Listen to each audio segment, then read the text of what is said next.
Hello and welcome back to everyone. मेरा नाम है राहुल और द मिशन डेवलपमेंट एकेडमी के इस टारगेट बैच में आप सभी लोगों का स्वागत है। जो भी बच्चे क्लास 9th के अंदर एडमिशन लेना चाहते हैं, चाहे वो सैनिक स्कूल हो, नवोदय स्कूल हो, सीएचएस हो, मिलिट्री स्कूल हो या किसी भी तरीके के जो स्कॉलरशिप टेस्ट होते हैं, अगर आप उनमें पार्टिसिपेट करना चाहते हैं तो ये टारगेट बैच आप सभी के लिए बहुत ही ज्यादा इंपॉर्टेंट होने वाला है। तो चलिए शुरू करते हैं और समझने की कोशिश करते हैं कि इस टारगेट बैच में हमने पिछली क्लासेस में क्या पढ़ा था और आज हम किस टॉपिक्स को डिस्कस करने वाले हैं। इसके अलावा आगे आने वाले वीडियो के अंदर हम किन टॉपिक्स के बारे में डिस्कशन करेंगे, वो सारी चीजें आपको पहले पता होनी चाहिए। तो लास्ट क्लास में हमने पढ़ा था मीन मीडियन मोड के क्वेश्चंस हमने करे थे, डिफरेंट टाइप के क्वेश्चंस हमने करे थे और आपको वो सारे क्वेश्चन उम्मीद करता हूं कि बहुत अच्छी तरीके से समझ भी आएंगे। इससे पहले कि मैं अपनी क्लासेस शुरू करूं, सबसे पहले हमेशा की तरह मैं आपको बता दूं कि अगर आपको मेरे साथ पढ़ना है ना, कुछ रूल्स फॉलो करने पड़ेंगे। जो बच्चे मेरे साथ डे 1 से जुड़े हुए उनको पता है कि आपको कुछ रूल्स फॉलो करने हैं। वो रूल्स क्या हैं?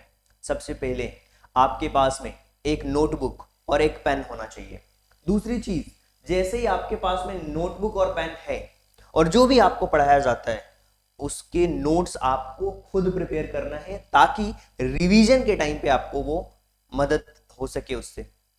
इसके अलावा वीडियो देखते समय बीच में छोड़ करके नहीं जाना है। वीडियो देखते समय आपको बीच में बिल्कुल भी छोड़ना नहीं है। अगर आज एक टॉपिक आपका कवर हो रहा, आज हम प्रोबेबिलिटी के कॉन्सेप्ट पढ़ेंगे, तो बीच में छोड़ करके नहीं जाना है। चाहे वीडियो 10 मिनट की हो, 15 मिनट की हो, 20 मिनट की हो, 1 घंटे की हो, छोड़ करके तो नहीं जाना है, कंप्लीट करना है। जितना भी पढ़ो ना उसका रिवीजन जरूर करना है और क्लास के बीच में जो क्वेश्चन दिए जाते हैं उनको भी सॉल्व करना है। डेली का होमवर्क डेली वीडियो देखते समय कंप्लीटली फोकस रहना है। और जो सिलेबस ट्रैकर सीट है, जो मेरे मेंटरशिप प्रोग्राम से बच्चे जुड़े हुए हैं, उनको वो सीट फिल करना जरूरी है। और अगली क्लास अटेंड करने से पहले पिछली क्लासेस के बारे में कंप्लीट नॉलेज होनी चाहिए। जैसे कि आज हम प्रोबेबिलिटी के बारे में पढ़ेंगे, तो इसके पहले हमने एवरेज, मीन, मीडियन, मोड पढ़ा था। पिछली क्लासेस में उसके क्वेश्चंस करे थे। वो सारी चीजें आपको पता होनी चाहिए, वो सारी चीजें आपको पता होनी चाहिए। तो चलिए देखते हैं। आज हम डिस्कस करेंगे प्रोबेबिलिटी के बारे में। और प्रोबेबिलिटी का जो कॉन्सेप्ट है बहुत ही अच्छा कॉन्सेप्ट है और मैं आपको बता दूं और उम्मीद करता हूं कि आप सभी के पास नोटबुक और पेन होना ही चाहिए। अगर नहीं है तो वीडियो को पॉज करिए, जाइए सबसे पहले नोटबुक और पेन लेकर के आइए यार, तभी चीजें आपके लिए काम करेंगी। मैं बता रहा हूं, ऐसी हजारों वीडियोस हैं यूट्यूब पे, हजारों लोग ट्रिक्स दे रहे हैं, हजारों लोग टिप्स दे रहे हैं, लेकिन जो बच्चे सीरियस तरीके से पढ़ाई करते हैं वो हमारे साथ जुड़ते हैं।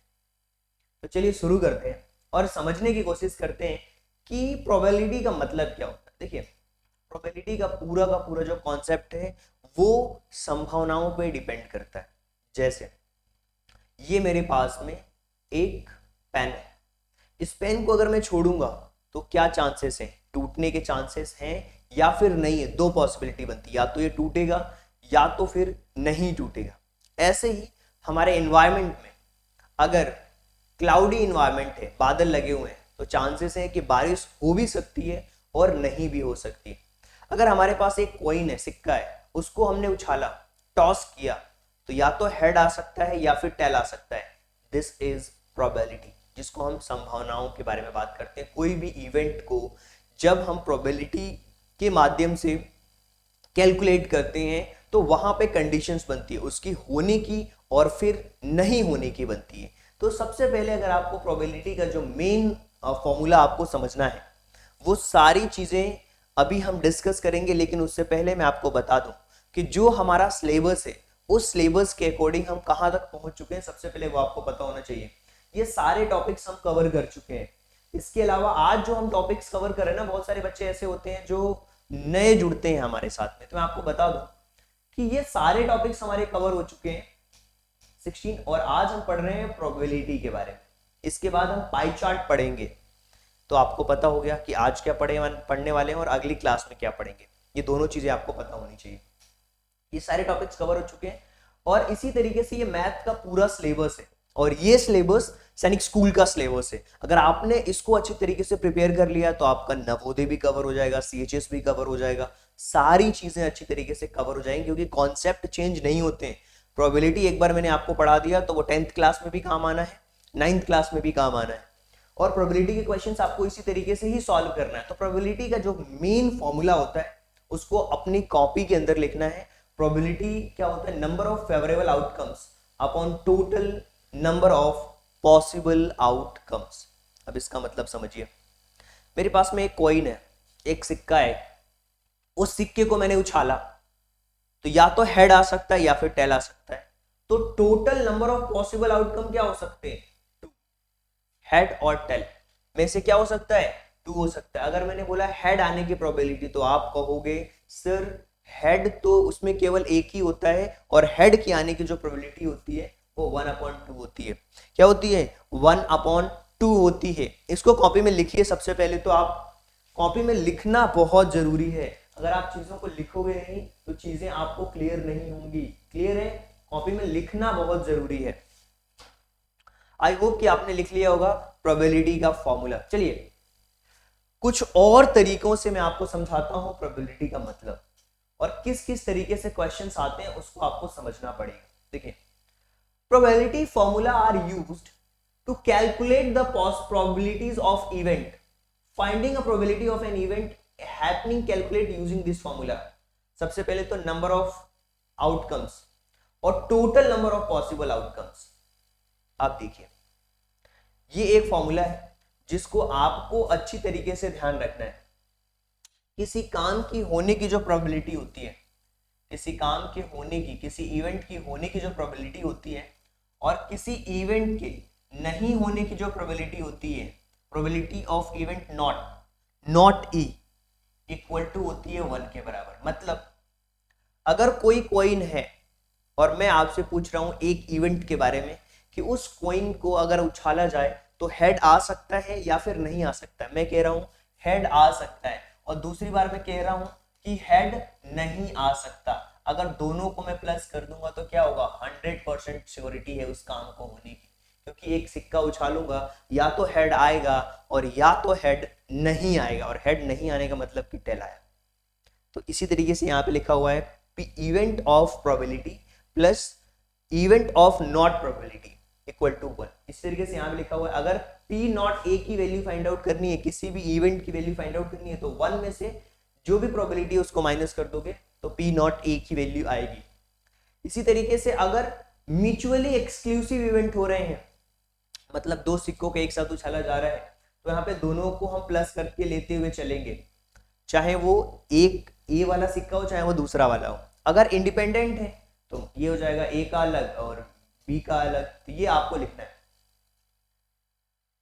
ये जो फॉर्मूले हैं ये सारी चीजें आपको लिखनी है। Mutually exclusive event, independent events में किसमें मल्टीप्लाई होता है और किसमें हम प्लस करते हैं, ये सारी चीजें आपको पता होगी। और जो क्वेश्चंस आपके आएंगे, किस टाइप के क्वेश्चंस होते हैं, उन क्वेश्चंस के बारे में हम बात करेंगे। देखिए, आपके जो एग्जाम्स हैं उसमें जो क्वेश्चंस आते हैं वो कुछ इस तरीके से आते हैं। एक बैग है, उसमें कुछ रेड कलर की बॉलें हैं, कुछ ब्लू कलर की बॉल्स हैं, और आपको बताना है कि रेड कलर की प्रोबेबिलिटी क्या होगी या फिर ब्लू कलर की प्रोबेबिलिटी क्या होगी। इसी तरीके से क्वेश्चन आता है एक सिक्के को उछाला जाता है तो वहां पे क्या कंडीशंस बन सकती हैं। इसके अलावा डाइस से रिलेटेड क्वेश्चंस आता है। डाइस का मतलब होता है जो हम लूडो खेलते हैं, इसमें 1 2 3 4 5 6 तक के नंबर्स होते हैं, उसके बारे में चीजें होती हैं। इसके अलावा कार्ड्स जो होते हैं, पत्ते होते हैं, उससे रिलेटेड क्वेश्चंस आते हैं। तो ये सारी बातें आपको पता होनी चाहिए। क्लियर है? तो चलिए सबसे पहले हम बात करते हैं कि यहाँ पे मान लो क्वेश्चन दिया हुआ है कि एक बैग के अंदर, एक झोले के अंदर, एक बैग के अंदर जो रेड बॉल्स हैं वो है 7। एक बैग के अंदर 7 रेड बॉल्स हैं। कितनी? 7 रेड, एक बॉल के अंदर 7 रेड बॉल्स हैं, 7 रेड बॉल्स हैं प्लस इसके अलावा वो बोल रहा है कि जो ब्लू बॉल्स हैं वो 5 हैं। अच्छा ये बताओ मुझे कि टोटल यहाँ पे नंबर ऑफ जो बॉल्स हैं वो कितनी हो गई? वो हो गई 12। अगर मैं आपसे पूछूं कि रेड की प्रोबेबिलिटी क्या होगी, रेड आने की प्रोबेबिलिटी क्या होगी, तो आप सिंपली बता सकते हो कि सर टोटल नंबर तो हमारा 12 है और रेड जो इसमें है वो है आपके पास में 7। रेड कितना है? 7 है। क्यों? बैग यहाँ पे 7 दिया हुआ है, तो 7/12 हो जाएगी इसकी प्रोबेबिलिटी। क्यों? फेवरेबल आउटकम्स को ऊपर रखते हैं, हमसे रेड पूछा है तो 7, टोटल नंबर को नीचे रखते हैं यानी कि 12, तो इसका आंसर होगा 7/12। इसी तरीके से अगर किसी ने पूछ दिया कि सर ये बताइए कि ब्लू आने की क्या पॉसिबिलिटीज है, ब्लू आने की क्या प्रोबेबिलिटीज है, क्या पॉसिबिलिटीज है, तो ब्लू वाले आप देख पा रहे हो 5 है यहाँ पे बैग के अंदर, तो 5 को हम सबसे पहले क्या रखेंगे, ऊपर रखेंगे, और जो हमारे पास में जो टोटल नंबर है वो है 12, तो 12 5/12 आएगा ब्लू की प्रोबेबिलिटी। इस तरीके से आपको प्रोबेबिलिटी से रिलेटेड जो क्वेश्चंस हैं उनको सॉल्व करना है। बहुत आसान है डियर स्टूडेंट्स, और चीजों को नोट डाउन करते हुए आगे बढ़ना है। तो आई होप कि आपने अपनी नोटबुक के अंदर चीजों को लिखते हुए आगे बढ़ रहे होगे। और बहुत अच्छा लगता है जब मैं उन बच्चों की कॉपियां देखता हूं जो बच्चे डे 1 से जुड़े हुए हैं। अगर आप डे 1 से जुड़े हो ना, तो आपको पता होगा कि हम टू द पॉइंट पढ़ते हैं। एग्जाम्स का जो ऑफिशियल सिलेबस है उस सिलेबस के अकॉर्डिंग सारी चीजों को टॉपिक वाइज कवर कर रहे हैं, और बाद में आपको रिवीजन करने का भी मौका मिलेगा। और बहुत सारे बच्चे मुझसे पूछते हैं कि सर, कमेंट आता है कि सर क्या आप सिलेबस पूरा करवाओगे? डेफिनेटली यस यार, सिलेबस मैं पूरा कराऊंगा। मैं आपके लिए एक्स्ट्रा टाइम निकाल करके सारी चीजें कवर कराने की कंप्लीट कोशिश करूंगा।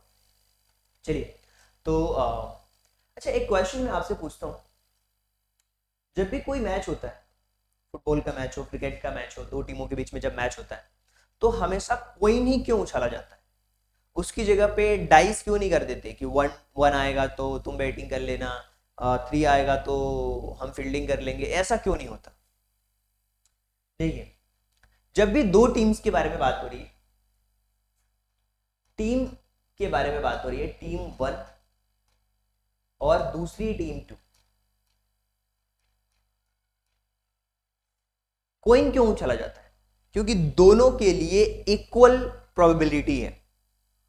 अगर एक कॉइन उछाला जाएगा तो या तो हेड आएगा या तो टेल आएगा, यानी कि दोनों के लिए 50-50% चांसेस है, यानी कि इक्वली लाइकली इवेंट है, वो दोनों के लिए इक्वल है वो। तो हम कह सकते हैं दोनों के लिए 50-50 चीजें हैं, इसीलिए जो टीम है, टीम 1 टीम 2, दो टीमों के बीच में हेड। अच्छा मान लो कि 6 टीमें हैं, 6 टीमें A B C D E F, 6 टीमें। तो यहां पे क्या होगा?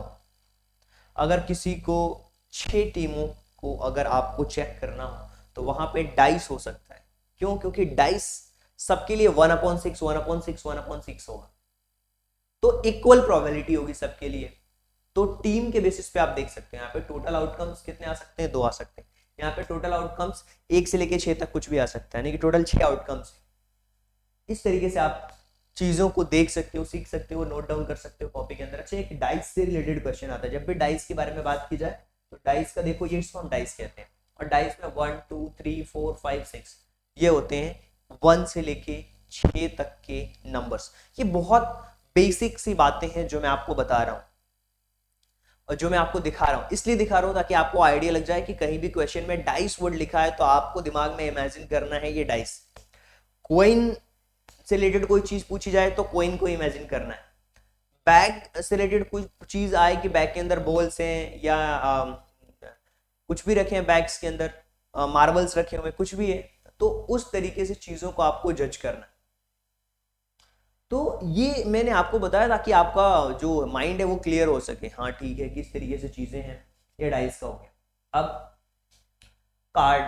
कार्ड में एक चीज मैं आपको बताता हूँ। पहले तो कार्ड में ये चीज समझो, एक जो कार्ड होता है ना, सबसे पहले तो ब्लैक कार्ड कितने होते हैं? सबसे पहले ब्लैक कार्ड कितने होते हैं और रेड कितने होते हैं? रेड अगर आपसे पूछा जाए तो रेड जो टोटल होते हैं वो होते हैं 26। रेड कितने होते हैं? 26 होते हैं। रेड के अंदर डायमंड और हार्ट होता है। मानता हूं कि बहुत सारे लोगों को कार्ड के बारे में पता होगा। हिंदी में जोकर हो गया, बेगम हो गया, बादशाह हो गया, गुलाम हो गया, चिड़ी हो गया, अलग अलग लोग बोलते हैं इसको लेकिन हाँ, अपने को इंग्लिश में सीखना है चीजों को। क्यों? क्वेश्चंस इंग्लिश में लिखा आएगा, वहां पे बेगम, बादशाह, चिड़ी, गुलाम लिखा नहीं आएगा। तो डायमंड जो है और जो हार्ट है वो टोटल रेड कलर के जो कार्ड्स होते हैं वो 26 होते हैं। इसी तरीके से अगर मैं आपसे बोलूं कि ये जो ब्लैक है, ब्लैक, ये ब्लैक, ये भी 26 होते हैं, मतलब एक चीज तो क्लियर हो गई कि टोटल 52 प्लेइंग कार्ड्स होते हैं, 52 में से 26 ब्लैक होते हैं और 26 रेड होते हैं। यानी कि ये देखिए, ये जो है ये हमारे 26 होते हैं कितने, ब्लैक, क्लियर, और ये जो होते हैं हमारे 26 रेड। अब इन कार्ड में जो दिया हुआ है इसमें कुछ चीजें आपको पता होनी चाहिए, कॉपी में लिख लेना ध्यान से, क्योंकि बच्चों को और बहुत सारे बच्चों को आइडिया नहीं होता कि कार्ड में क्या क्या कैटेगरीज होती है, क्या क्या कैटेगरीज होती है, बच्चों को नहीं पता होता, इसलिए मैं सारे डाउट्स आपके क्लियर कर रहा हूँ। सबसे पहले अगर हम डायमंड की बात करें तो ये जो डायमंड है वो कुछ इस तरीके से बना होता है रेड में, और इसी तरीके से अगर हार्ट की बात करें तो ये डायमंड हो गया आपका, एक सेकेंड, ये हो गया आपका डायमंड, क्लियर है, ऐसा है, क्लियर। हार्ट की बात करें ये ऐसा बना होता है, क्लियर। क्लब और स्पेड, स्पेड यानी कि वही पान का पत्ता, ब्लैक से बनाएंगे हम, बिल्कुल। तो एक सेकेंड, ये है कुछ इस तरीके से उल्टा उल्टा बना हुआ है, चलिए ठीक है। तो ये है हमारा स्पेड,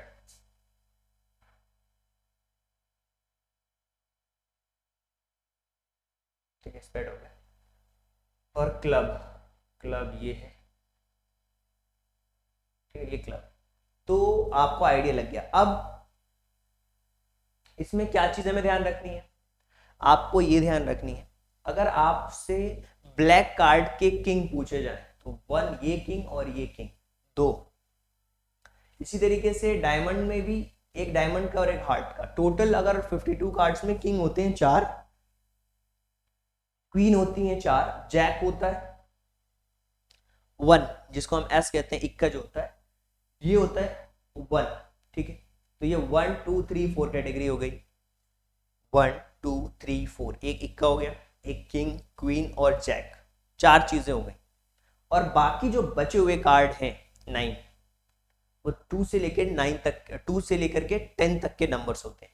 यानी कि हर एक कैटेगरी की अगर मैं बात करूं तो कार्ड के बारे में आपको पता होना चाहिए कि स्पेड के अंदर 13 कार्ड होते हैं, क्लब के 13 होते हैं, और डायमंड के 13 होते हैं, और हार्ट के 13 होते हैं। ये कार्ड के बारे में आपको कंप्लीट नॉलेज होनी चाहिए। और यहाँ पे भी वही चीज लिखी हुई है, तो इसको कॉपी के अंदर नोट डाउन कर लो। और यहाँ पे मैं आपको बता देता हूँ ये कार्ड से रिलेटेड सारी चीजें हैं।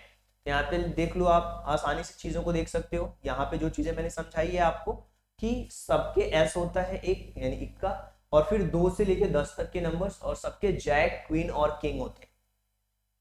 और टोटल अगर देखोगे तो यहाँ पे 13 कार्ड्स हैं, यहाँ भी 13, यहाँ भी 13 और यहाँ भी 13 कार्ड्स होते हैं। इन सारी चीजों को लिखिए अपनी कॉपी के अंदर, तभी आपको चीजें समझ आएंगी, नहीं तो आपके लिए प्रॉब्लम होने वाली है। और आई होप कि आप चीजों को सीख पा रहे होंगे, समझ पा रहे होंगे, चीजों को देख भी पा रहे होंगे। ओके, तो कार्ड के बारे में तो आपको आइडिया हो गया, और बहुत अच्छा होगा कि अगर आप चीजों को डायग्राम्स बना करके चीजों को करें। और यहाँ पे मैंने लिखा, इसको भी आप अपनी कॉपी के अंदर नोट डाउन कर सकते हो। तो हमने क्या क्या चीजें सीखी अभी तक? हमने सीखा प्रोबेबिलिटी का फॉर्मूला, हमने सीखा कि इक्वली लाइकली इवेंट्स किस तरीके से होते हैं, कॉइन के एग्जांपल से, कॉइन से बेस्ड रिलेटेड क्वेश्चंस पूछेंगे, कार्ड से रिलेटेड क्वेश्चंस बेस्ड पूछेगा, इसके अलावा आपका डाइस से रिलेटेड क्वेश्चंस पूछे जा सकते हैं, और इसके साथ साथ एक बैग के अंदर कितनी चीजें रखी हैं, किस तरह की रखी हैं, इस तरीके से चीजें पूछी जाती हैं। तो आपको कंप्लीट प्रिपेयर रहना है क्वेश्चन के साथ। क्वेश्चन बहुत आसान आने वाले हैं, सो डोंट वरी। और आई होप कि ये जो कॉन्सेप्ट है आप सभी लोगों को बहुत अच्छे तरीके से समझ भी आए होंगे। और जो भी बच्चे हमारे मेंटरशिप प्रोग्राम से जुड़े हुए हैं, वो उनको जो प्रैक्टिस के लिए वर्कशीट्स दी जा रही हैं, उन वर्कशीट्स को भी आपको सॉल्व करना है। और इसके साथ साथ मैं आपको बता दूं कि अगर आप हमारे मेंटरशिप प्रोग्राम से जुड़ना चाहते हैं तो उसमें जैसे कि मैंने सिलेबस ट्रैकर शीट आपको बताया, और मैथ्स में क्या होता है कि जैसे कोई एक टॉपिक है, मैं आपको बता देता हूँ किस तरीके से हमारी क्लासेस चलती हैं। जैसे रेशनल नंबर के अंदर हमने number system, LCM, HCF, divisibility rule, वो सारी चीजें हमने कवर करी है। क्लियर है? यानी कि सबसे पहले हमने कॉन्सेप्ट देखा, फिर इसके क्वेश्चंस करे। अगर आपका ये कंप्लीट हो चुका है यानी कि पहला टॉपिक कंप्लीट, मतलब एक टॉपिक पे 2 वीडियोस आपको मिलेंगी। वीडियो की लेंथ डिफरेंट हो सकती है, कोई टॉपिक हो सकता है कि कॉन्सेप्ट और क्वेश्चंस मिला करके 1 घंटे में ही कंप्लीट हो जाए, किसी के कॉन्सेप्ट बड़े होते हैं तो 1.5 घंटे की भी, 2 घंटे की भी क्लासेस हुई हैं, तो उसमें आपको घबराना नहीं है। आप एवरेज, मैं ऐसा मान के चलता हूँ कि एवरेज अगर कोई लड़का 1 से 1.5 घंटे डेली पढ़ रहा है तो उसके कोर्सेज बहुत आसानी से स्मूथली कवर होंगे, अगर उसके पास में एक लंबा टाइम पीरियड है तो। इसी तरीके से linear equation in one variable के क्वेश्चन, अंडरस्टैंडिंग क्वाड्रिलेटरल्स, ये भी हम कंप्लीट कर चुके हैं। Data handling, square and square roots, cube and cube roots, comparing quantities, algebraic expression, area and perimeters, volume and surface area और एक्सपोनेंट एंड पावर्स, ये सारी चीजें हमारी कवर हो चुकी हैं। इसके अलावा जो प्लेइंग विथ नंबर्स है, ये कंप्लीट हो चुका है। Visualising solid shapes, triangles, Euler, average, mean, median, probability, ये इसके आज हमने कंप्लीट कर लिए हैं कॉन्सेप्ट, और फिर इसके आगे आने वाले लेक्चर्स में हम कंप्लीट करेंगे इसके क्वेश्चन। तो आगे आने वाला जो होगा उसमें हम क्वेश्चन डिस्कस करेंगे प्रोबेबिलिटी से रिलेटेड। पाई चार्ट ऑलरेडी मैंने ग्राफ के अंदर डिस्कस किया, लेकिन फिर से हम डिस्कस कर लेंगे, उसके क्वेश्चंस भी कर लेंगे, रिवीजन हो जाएगा। Direct and indirect inverse proportion जिसको कहते हैं, ये भी हम डिस्कस करेंगे। फैक्टराइजेशन हम कंप्लीट कर चुके हैं, लेकिन फिर से हमारा रिवीजन होगा, ये रिवीजन वाला पार्ट है, ये भी रिवीजन का पार्ट है। ग्राफ हो चुका है, लेकिन फिर से हम रिवीजन कर लेंगे। यूनिटरी मेथड के क्वेश्चंस आपने थोड़े बहुत किए हैं, लेकिन हाँ अच्छे तरीके से, और डिफरेंट टाइप के क्वेश्चंस यहाँ पे हम प्रैक्टिस करने वाले हैं। डिविजिबिलिटी एग्जाम का रिवीजन होगा, क्योंकि हमने फर्स्ट चैप्टर में डिविजिबिलिटी पढ़ा है। इसके अलावा ट्राइंगल्स हम पढ़ चुके हैं, लेकिन यहाँ पे रिवीजन हो रहा होगा। पैरेलल लाइंस भी हमने क्वाड्रिलेटरल्स में पढ़ा, उसके कॉन्सेप्ट पढ़े, यहाँ पे रिवीजन होगा। सिंपल और कंपाउंड इंटरेस्ट न्यू टॉपिक है, तो ये अलग से टॉपिक होगा, ये भी अलग टॉपिक है। हाँ, एरिया एंड पैरामीटर की आपका रिवीजन होगा। क्यों रिवीजन होगा? क्योंकि हमने एरिया एंड पैरामीटर्स में सर्कल से रिलेटेड हो, ट्राइंगल हो, इसके अलावा स्क्वायर हो, रेक्टेंगल हो, वो सारे कॉन्सेप्ट हमने पढ़े। इसके अलावा अलजेब्रिक एक्सप्रेशन भी हमने करा है, क्वाड्रेटिक इक्वेशंस में कैसे प्लस करना है, कैसे माइनस करना है। और मिसलेनियस के अंदर मैंने इसलिए रखा है वो टॉपिक्स जो मिस हो चुके हैं, या कोई टॉपिक्स ऐसा है जो स्किप हो चुका है, आप मुझे याद दिलाओगे कमेंट बॉक्स में, तो वो सारे टॉपिक्स हम कवर कर लेंगे। आई होप कि ये सारी बातें आपको समझ आई होगी। अगर आप भी हमारे मेंटरशिप प्रोग्राम से जुड़ना चाहते हैं और एक हैंड होल्डिंग सपोर्ट चाहते हैं, सर नहीं मुझे तो सीरियस होकर पढ़ाई करना है, ठीक है आप यूट्यूब से पढ़ सकते हो, कोई बड़ी बात नहीं है, लेकिन हाँ अगर आप सीरियस तरीके से पढ़ाई करना चाहते हो कि हाँ मुझे ज़्यादा चीज़ों पे भगना नहीं है, फोकस होकर पढ़ना है, हैंड होल्डिंग सपोर्ट चाहिए, तो आप मेंटरशिप प्रोग्राम ज्वाइन कर सकते हो। इसमें बहुत सारी चीज़ें आपको मिलने वाली है। और मेंटरशिप केवल हम जो बच्चे प्रिपरेशन करते हैं उनके लिए ही नहीं, बल्कि नवोदय, सैनिक स्कूल, मिलिट्री स्कूल और बोर्ड एग्जाम्स 1-to-1 मेंटरशिप होती है। बहुत सारे ऐसे बच्चे हैं जो बोर्ड एग्जाम्स में तैयारी कर रहे हैं, जो मेरे साथ जुड़े हुए हैं, मैं उनको 1-to-1 मेंटरशिप देता हूँ। हाँ, कि एग्जाम्स के अंदर किस तरीके से आपको प्रिपरेशन करना है, कैसे आपको तैयारी करनी है, नोट्स कब तक कंप्लीट करना है, रिवीजन कब तक, अपने प्लान के अकॉर्डिंग चलना है, पूरा एक ट्रैकिंग सीट उनको अलग से दी जाती है। सिलेबस का एनालिसिस करवाने के बाद वीकली टेस्ट होंगे और डाउट क्लियर जो भी होगा वो कराए जाते हैं। डेली आपके जो टास्क होते हैं वो डिसाइड होते हैं कि आज का एजेंडा ये है, यह चीज़ें आपको करनी है। डे वाइज ट्रैकिंग होती है और वीकली रैंक पोजीशंस बताई जाती है हमारे ग्रुप में कि कौन से बच्चे टॉप पे चल रहे हैं। सो आई होप कि सारी चीज़ें आपको समझ आई होगी। So thank you so much and thanks for giving your precious time at the last. God bless you. Thank you so much.